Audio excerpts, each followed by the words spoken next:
All right, buckle up, everybody, because today we are going someplace cold. Ooh, fun. Yeah, we're headed to the Upper Peninsula of Michigan for this deep dive, and it's going to be a good one.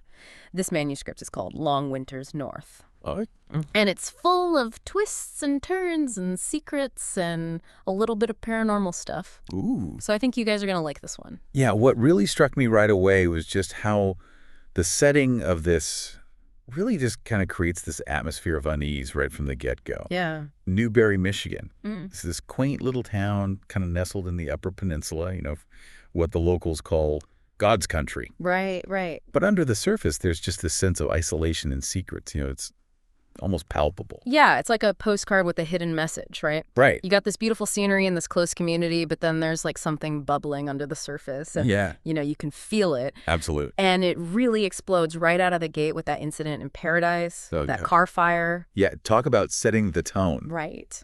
A car completely engulfed in flames behind this gas station. During a blizzard. Yeah, in the middle of a blizzard. Yeah. 3 bodies burned beyond recognition. So on the surface, it looks like a really terrible accident. Right. But the manuscript just keeps dropping these little hints Yeah. that something else is going on. Like breadcrumbs. Yeah, like little breadcrumbs, Yeah. leading you deeper into the mystery. Exactly. And then you've got the rumors about drug trafficking in the area Right. and the Porter family. Oh, don't even get me started on the Porters. I know. This family, they practically run Newberry, and there is just this cloud of fear that follows them wherever they go. Yeah, they're like the big bad wolves of the story. Right. You don't want to run into them. Definitely not.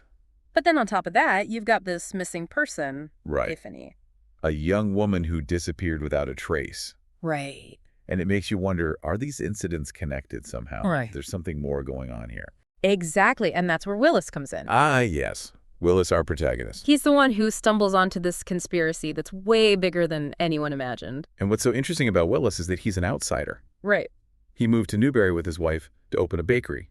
A bakery? Yeah, but he used to be an investigative journalist. Oh, wow. Okay. So he's got this kind of a unique skill set for uncovering the truth. You can't leave a mystery unsolved. Exactly. He just can't ignore these inconsistencies and coincidences. Hmm. And so he starts digging, putting the pieces together, Hmm. and that's where things start to get really dangerous. Yeah, and then he finds those blueprints The blueprints. Oh, yeah. of the underground tunnels. Yeah, connecting the old state hospital to the Porter family lumberyard.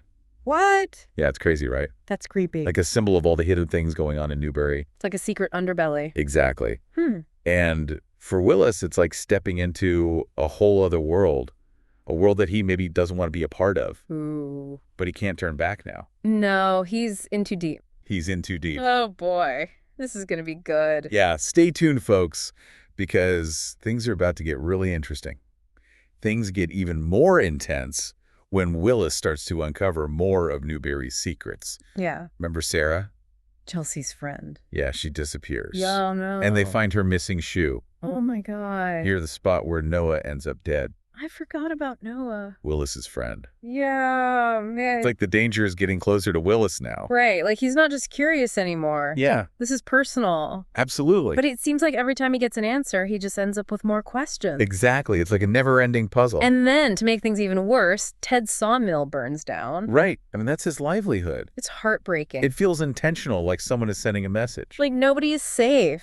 Exactly. But then they arrest Mother Mary. We're at the local drug kingpin. So it seems like they got their bad guy case closed. But something about it just doesn't feel right. Yeah, like too easy. Willis thinks there's more to this story. Like maybe Mother Mary is just a pawn in a bigger game. Exactly. And that encounter he has with Thomas Porter at the Dollarville Dam just confirms his suspicions. That scene is so creepy. It's like you can feel the tension, that rushing water. the isolation. Yeah, and Porter's warning, it sends chills down my spine. It's a turning point for Willis He realizes just how deep this rabbit hole goes. and how dangerous it could be. But does he back down? Nope, he keeps digging, What a guy. driven by the truth. That's what leads him to Larry at the hospital. Right. He overhears this conversation that connects Larry's barn to Newberry's past.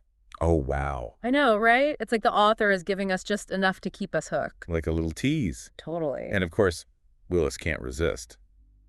He decides to investigate the barn. Even though he knows it could be dangerous. It's a risky move. But that's Willis for you. always putting himself on the line for the truth. And what he finds in that barn, well, let's just say it's not what he was expecting. It's a game changer. He finds this hidden basement. Like a secret chamber. And it's full of evidence that connects all the dots. It's the missing link. The belongings of missing people. Even Sarah's shoe.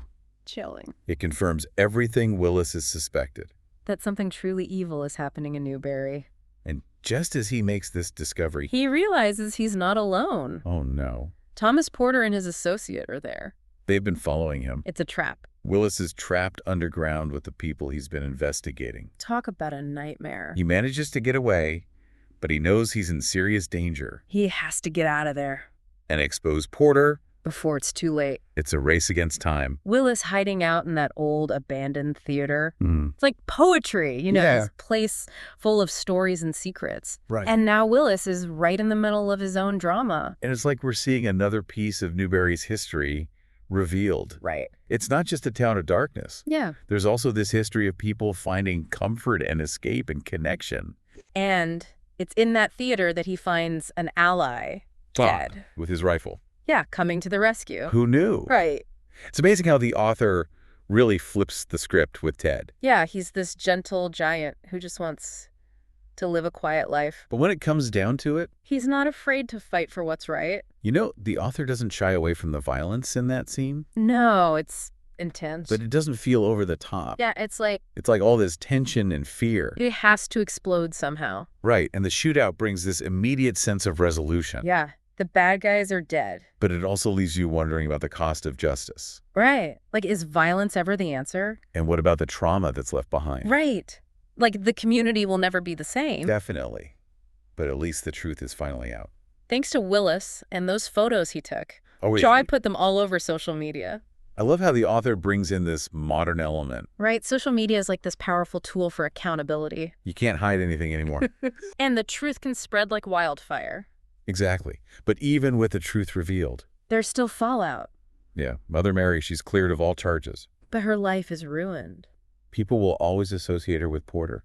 It's a reminder that even when justice is served, there are still victims. And Larry, he survives. Thank goodness. But he's not the same. Right? He's got these scars, physical and emotional. And his dream of building a wood hinge. It becomes this symbol of healing for the community. It's beautiful, you know? Yeah, it's this reminder that even after darkness, there can be light.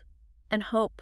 Exactly. That last scene with Willis and Joy and Archer at the parade, it's supposed to be the celebration, you know? A return to normalcy. But something feels off.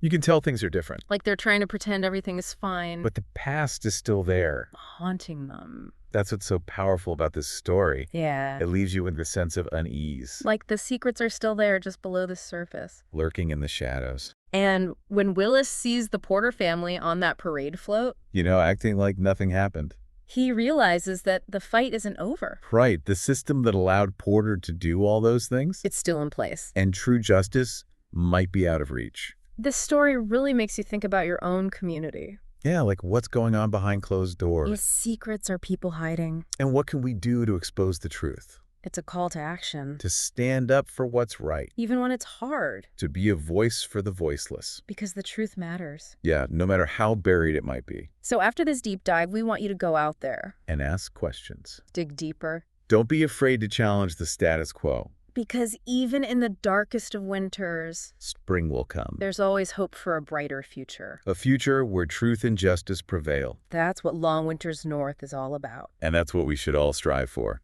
So thanks for joining us on this deep dive. It's been a wild ride. We'll see you next time for another look into the mysteries. And the truths. It shape our world.